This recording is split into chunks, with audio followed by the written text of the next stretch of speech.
Ok, empecemos. Hoy vamos a meternos de lleno en uno de los sistemas de justicia más raros de toda la historia, el juicio por ordalía. Y sí, a primera vista parece una completa locura, pero ojo, podría esconder una lógica súper astuta. Vamos a descubrirlo. A ver, imaginemos la escena. Para saber si alguien es culpable o no, la solución es que meta la mano en agua hirviendo. Así de simple. Suena más a tortura que a justicia, ¿no? La pregunta es, ¿cómo es posible que algo así fuera la norma, el sistema legal, durante siglos en Europa? El procedimiento de verdad era para helar la sangre. El acusado tenía que sacar una piedra o algo así del fondo de un caldero hirviendo. Después le vendaban la mano. Y esperar. 3 días más tarde, un sacerdote la revisaba. Si la mano estaba intacta, ¡pum!, un milagro. Era una señal de Dios de que era inocente. Pero si estaba quemada, bueno, era culpable. Fin de la historia. Y ojo, que no era la única opción. Había todo un menú de posibilidades. Estaba la ordalía del hierro candente, que era básicamente cargar un fierro al rojo vivo. O la del agua fría. Una persona era atada y arrojada a un estanque. Si se hundía, era inocente. Curioso, ¿no? Claro, estas pruebas no eran para cualquier cosa. Se usaban para los crímenes más serios, como un asesinato o un gran robo. Y solo cuando no había ni testigos ni pruebas. Era literalmente dejarle la decisión a Dios. Bueno, para empezar a entender la lógica, que la hay, tenemos que retroceder en el tiempo, mucho, a una historia bíblica que seguro muchos conocen. Resulta que la clave de todo este misterio medieval podría estar nada más y nada menos que en el famoso juicio del rey Salomón. La historia es así. 2 mujeres dicen ser la madre del mismo bebé. ¿Qué hace Salomón? Propone una solución que suena brutal. Partir al niño en 2 y darle la mitad a cada una. Pero claro, obvio que no iba a hacerlo. Lo que estaba haciendo en realidad era tender una trampa, una prueba de inteligencia emocional, por así decirlo. Y aquí está la genialidad del asunto. El punto no era la prueba en sí, sino la elección que obligaba a tomar. Esa propuesta, que parecía una locura, generó un incentivo tremendo. Hizo que la verdadera madre se delatara sola. Por amor a su hijo, prefirió perderlo antes que verlo muerto. Y esto es clave.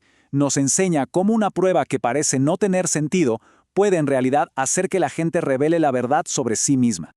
Ok, con esa idea en la cabeza, volvamos a la Edad Media. Porque, tal como pasó con Salomón, las ordalías tenían un doble fondo. Hay mucho más de lo que parece. El verdadero truco no estaba en el fuego o en el agua, sino en lo que pasaba dentro de la cabeza del acusado. A ver, la pregunta que nos hacemos todos es, si las pruebas eran tan salvajes, ¿la gente no terminaba quemada o ahogada todo el tiempo? Lo lógico sería pensar que casi todos salían declarados culpables, ¿no? Las tasas de condena deberían ser altísimas. Pues aquí es donde la historia da un giro de 180 grados, porque los registros históricos que tenemos nos dicen todo lo contrario. La gran mayoría de la gente que pasaba por una ordalía salía declarada inocente. Y esto no es un invento, ¿eh? Hay evidencia sólida. Por ejemplo, un registro de Hungría, el Regestrum Baradinense, que documentó 208 juicios con hierro candente. ¿El resultado? Más del 62% de los acusados fueron declarados inocentes. Una locura. Y si eso parece mucho, la cosa se pone mejor con los datos de Inglaterra. Ahí los archivos de las cortes son todavía más claros. Una tasa de exoneración de casi el 90%. ¡90! Es increíble. Entonces, la pregunta del millón es, ¿cómo es posible? ¿Cómo salía la gente sin un rasguño de pruebas con hierro al rojo vivo o agua hirviendo? Claramente, aquí había gato encerrado. El sistema no era lo que aparentaba en la superficie. Así que ahora vamos a desarmar el truco, a revelar el mecanismo de 2 pasos que explica estos resultados pero tan extraños. Ok, la primera parte del truco es la autoselección. Pensemos en las 2 mentalidades. Por un lado, una persona culpable. Sabe lo que hizo y cree firmemente que Dios no va a ayudarla. Se enfrenta a un dolor horrible y a una condena segura. ¿Qué incentivo tiene?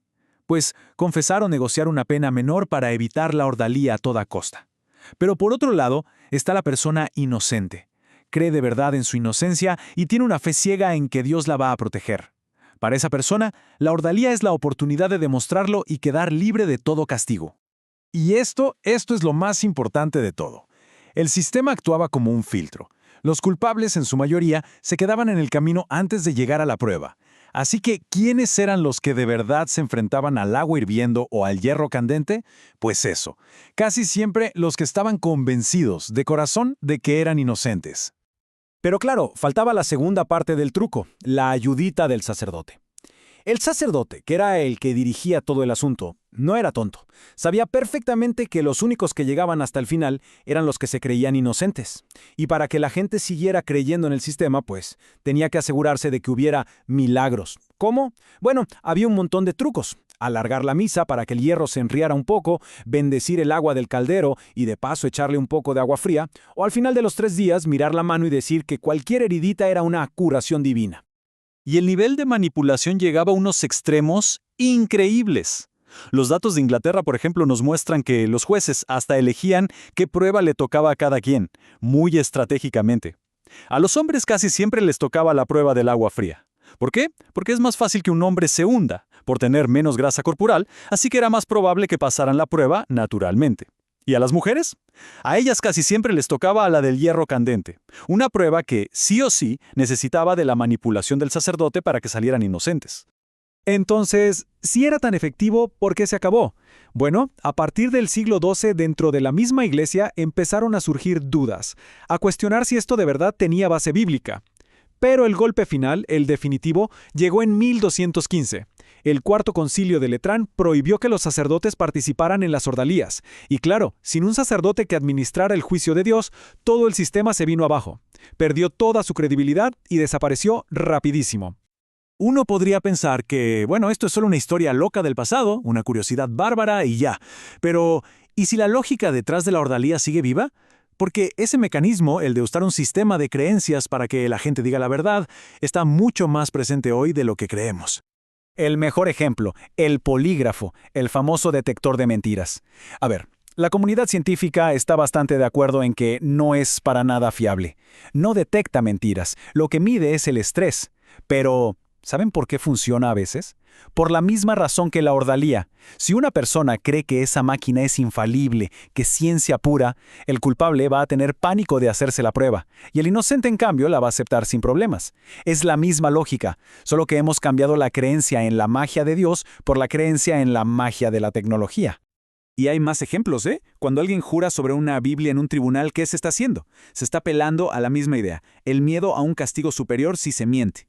Es una pequeña ordalía moderna. O pensemos en lugares como Liberia, donde todavía existen juicios con veneno, los llaman Sassy Wood.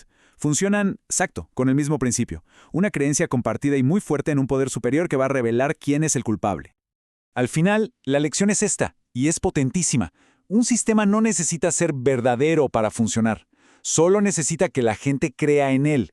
El poder de la ordalía no estaba en si Dios intervenía o no de verdad. Estaba en que todo el mundo creía que lo hacía.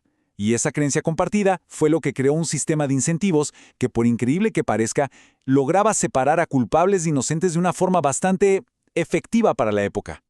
Y todo esto nos deja con una última pregunta para reflexionar.